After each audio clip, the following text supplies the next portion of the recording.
बिस्मिल्लाहिर्रहमानिर्रहीम, अस्सलाम वालेकुम।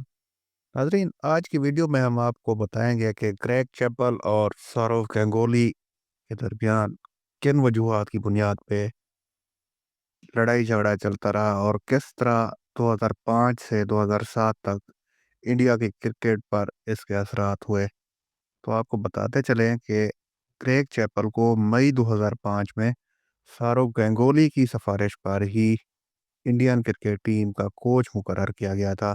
और उस वक्त हाई प्रोफाइल कमेटी ने, जिसमें सुनील गावस्कर भी शामिल थे, प्लेयर्स की प्रेजेंटेशन ली थी और फिर क्रेग चैपल को कोच मुकर्रर किया गया था। जब क्रेग चैपल को कोच मुकर्रर किया गया तो उससे पहले इंडिया की टीम पाकिस्तान से आखिरी 4 वनडे मैचेस हार के ओडीआई सीरीज 2-4 से हार चुकी थी। और टेस्ट सीरीज में बर्तरी लेने के बाद टेस्ट सीरीज भी बराबर करा बैठी थी और सौरव गांगुली के ऊपर बुरा वक्त चल रहा था और उनके ऊपर स्लो ओवर रेट की वजह से 4 मैचेस की पाबंदी लगा दी गई थी। और बोर्ड के अंदर उनके बारे में ख्याल था कि वो सही तरीके से लीड नहीं कर रहे हैं। लेकिन क्रेग चैपल जब आए तो सबका यही ख्याल था कि सौरव गांगुली की पोजीशन मजीद मजबूत होगी। तो इंडिया की टीम का जब कैंप लगाया गया तो सौरव गांगुली जुलाई के महीने में इंग्लैंड में काउंटी क्रिकेट खेल रहे थे, लेकिन वो उस दौरान 2 दिन के लिए कैंप में आए और शिरकत की। लेकिन इस दौरान कहा जाता है कि क्रेग चैपल की जो दूसरे प्लेयर्स हैं उनके साथ अंडरस्टैंडिंग हुई थी और उन्होंने देखना शुरू किया कि इंडिया का मुस्तकबिल का कैप्टन कौन हो सकता है सौरव गांगुली की जगह पे। और सौरव गांगुली उस वक्त, उनके ऊपर जो 6 मैचेस का बैन लगा था, तो इस वजह से वो बैन सर्व कर रहे थे उस वक्त। टीम ने श्रीलंका जाना था, तो श्रीलंका के दौरे के लिए राहुल द्रविड़ को कैप्टन मुकर्रर किया गया। लेकिन फिर जब सौरव का बैन कंप्लीट होना था तो सौरव गांगुली ने टीम को ज्वाइन करना था। लेकिन श्रीलंका में सौरव गांगुली बतौर कैप्टन नहीं खेले, बल्कि एज ए सिंपल प्लेयर खेले थे टीम के अंदर। उसके बाद टीम ने जिम्बाब्वे जाना था, जहाँ पे जिम्बाब्वे में वो जब चले गए तो साइड मैच हो रहा था जिम्बाब्वे के खिलाफ। और बकौल ग्रेग चैपल के सौरव गांगुली की जो मेंटल कंडीशन थी वो स्टेबल नहीं थी और ये चीज़ उनकी परफॉर्मेंस में भी रिफ्लेक्ट हो रही थी।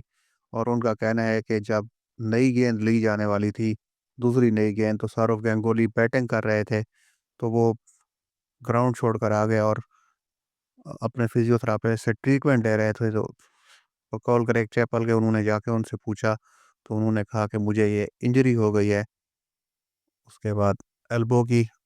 तो क्रेग चैपल ने कहा कि फिर इसका क्या करना है।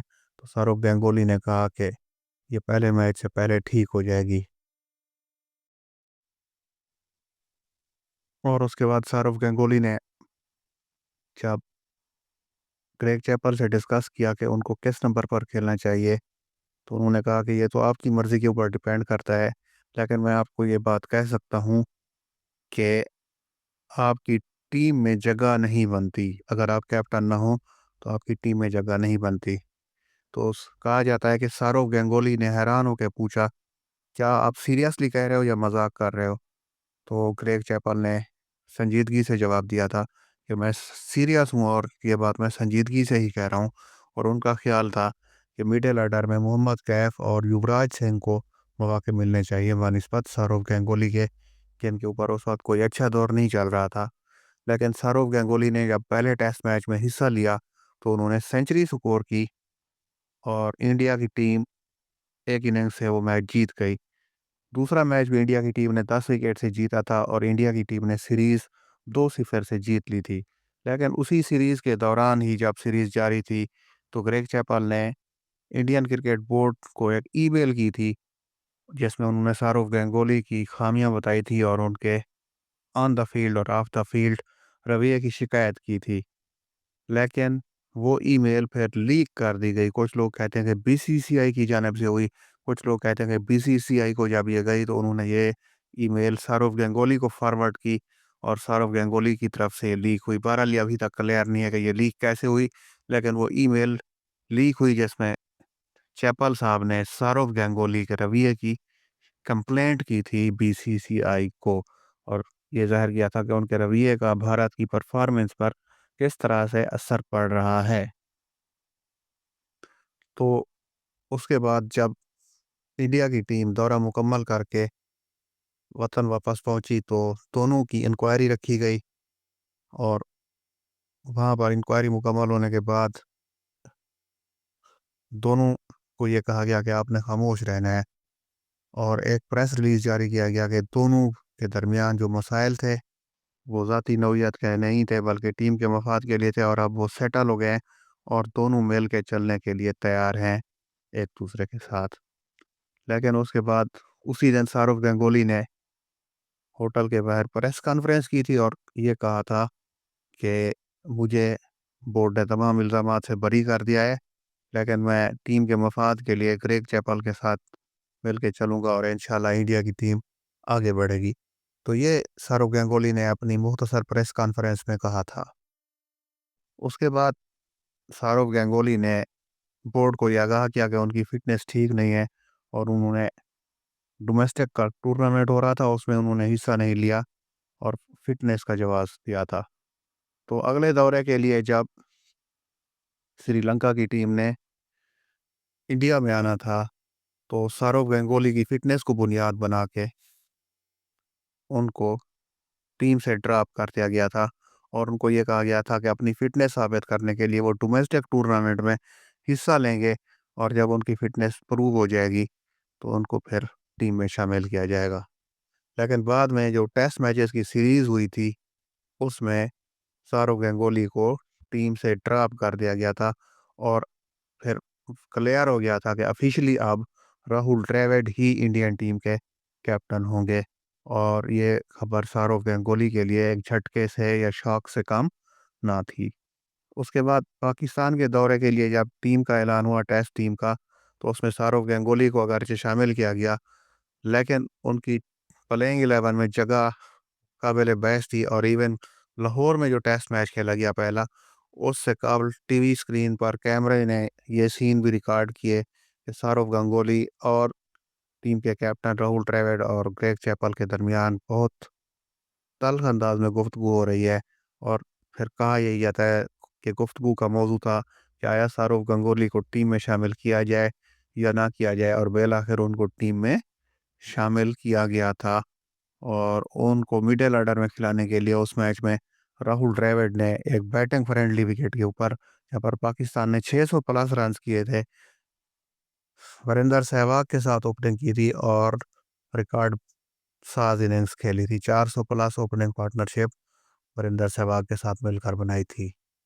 वो टेस्ट मैच ड्रा हुआ, गंगोली की बैटिंग नहीं आई, लेकिन दूसरे मैच में गंगोली को ड्रॉप कर दिया गया था टीम से, और फिर उनकी वापसी आखिरी मैच में हुई जहां पर वो रैश स्ट्रोक्स खेलते हुए आउट हुए, तो उनको फिर ओडीआई सीरीज से बाहर कर दिया गया, और वहां पर युवराज सिंह ने मैन ऑफ द सीरीज का अवार्ड भी हासिल किया था। और कहा जाता है कि इसी दौरे के दौरान ग्रेग चैपल ने 6 इंडियन क्रिकेटर्स को, जिनमें ग्रेट सचिन तेंदुलकर, सौरव गांगुली, उसके साथ साथ हरभजन सिंह, युवराज सिंह, इन जैसे प्लेयर्स को उन्होंने इंडियन क्रिकेट का कैंसर करार दिया था, और कहा था कि इनकी वजह से इंडिया की क्रिकेट को नाकाबिले तलाफी नुकसान पहुंच रहा है। लेकिन बाद में ये बात साबित हुई कि सचिन तेंदुलकर ने कितनी अच्छी इनिंग्स खेली, वो तो एक लेजेंड थे, लेकिन आशीष नेहरा, हरभजन सिंह और Yuvraj Singh world cup winning team का हिस्सा थे 2011 में, और इसी तरह युवराज सिंह को प्लेयर ऑफ द टूर्नामेंट का अवार्ड भी दिया गया था। बहरहाल ये सौरव गांगुली को टीम से ड्रॉप किया गया, और वो फिर टीम से बाहर रहे, लेकिन 2006 के एंड में उनको दौरे जनूबी अफ्रीका के ऊपर टेस्ट सीरीज में वापस लाया गया, और जब साइड मैच खेला गया था तो सौरव गांगुली जब बैटिंग के लिए आए तो इंडिया के 4 खिलाड़ी जल्दी आउट हो गए थे, और उन्होंने 90 प्लस की इनिंग्स खेलकर इंडिया की इनिंग्स को सहारा दिया, और इंडिया ने वो साइड मैच जीत लिया था। उसके बाद पहले टेस्ट मैच में भी सौरव गांगुली ने 50 बनाई थी, इंडिया को 290 रन ऊपर लेकर जाने में मदद दी थी, हाईएस्ट स्कोरर थे उस इनिंग्स में, और इंडिया ने जनूबी अफ्रीका को 80 रन पर ऑल आउट करके बाद में वो मैच जीत लिया था और इस सीरीज में भी सौरव गांगुली टॉप स्कोरर रहे थे इंडिया की तरफ से। तो ये हाल है। उसके बाद 2007 का वर्ल्ड कप हुआ। वहां पर जब इंडिया की टीम गई तो इंडिया की टीम ने बांग्लादेश से जो मैच खेला वो हार गई थी और श्रीलंका से हार के टूर्नामेंट से बाहर हुई। और जब इंडिया की टीम टूर्नामेंट से बाहर हुई तो फिर उनके बोर्ड और खिलाड़ी सारे ग्रेग चैपल के खिलाफ हो गए। इवन ग्रेट सचिन तेंदुलकर ने भी अपने इंटरव्यू में ये कहा था कि ग्रेग चैपल ने टीम में इख्तलाफात को या धड़ेबंदी को फरोग दिया है। तो इस तरह 2007 के वर्ल्ड कप के बाद ग्रेग चैपल ने ज़ाती वजूहात का बहाना बना के, जब उनको पता चला कि अब उनको पसंद नहीं किया जा रहा है इंडिया में, इस्तीफा दे दिया था। और उसके बाद सौरव गांगुली इंडिया की टीम में खेलते रहे 2008 तक। तो ये हमने आपको आज अहवाल पेश किया है गंगोली और क्रेग चैपल की फाइट का। उम्मीद है आपको पसंद आएगा। तो अगली वीडियो तक अल्लाह हाफिज़।